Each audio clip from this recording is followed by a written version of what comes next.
Bienvenidos, fans of the hottest entertainment on the planet. I mean, Fuego here, and a Rapido Fuego review because I just walked out of the cinema after watching Nobody 2, sequel to the film from a few years ago that came out like right after the pandemic was starting to wind down, at least, and was a surprise hit. Bob Odenkirk was great, but most definitely had some of those John Wick comparisons, and rightfully so. A lot of the peeps behind that franchise, did that one, and yet I gotta say, man, I like this one even more, dude. It was an improvement in pretty much every way, more so than anything because of the fact that it kind of distanced itself even more so, not just with tone, but in the storytelling. Now, granted, this is very much a because movie, coincidence beyond, believability, Die Hard 2 sort of situation where, Hutch's character is taking his family on this trip to a place that he went when he was younger, with his father, Christopher Lloyd, who returns, although in a much smaller capacity, unfortunately. He was a delight in the first one, not as much to do here.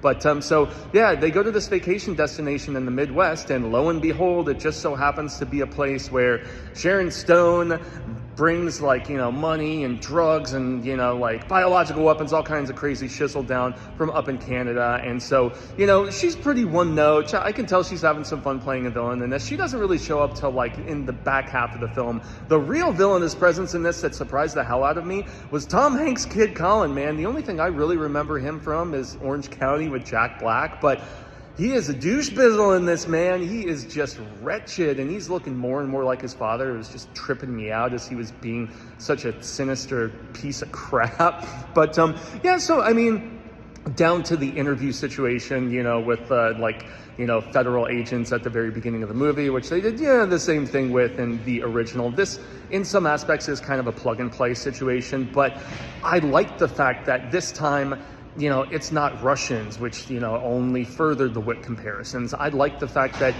I felt like taking place at a theme park was much more in line with the tone of this franchise, because it is much more Wick has gleeful violence and everything like that, but this just has much more of I don't know, a cheese, having more fun with it tone, less serious, much more outlandish Looney Tunes with the ridiculousness of everything. And Odenkirk is charming, just like in the previous one. And I mean, I've liked him, since all the way back with Mr. Show and whatnot. But yeah, man, I also love the fact that they hammered down just the love between him and his wife just as much here. And also, since everything is known, it's not him trying to hide anything from family or whatever. I mean, that just really bodes well for the fact that everything is already in place, and then they can just go nuts, and they most definitely do, man. This was a blast, no pun intended, with how the third act goes. Highly recommend.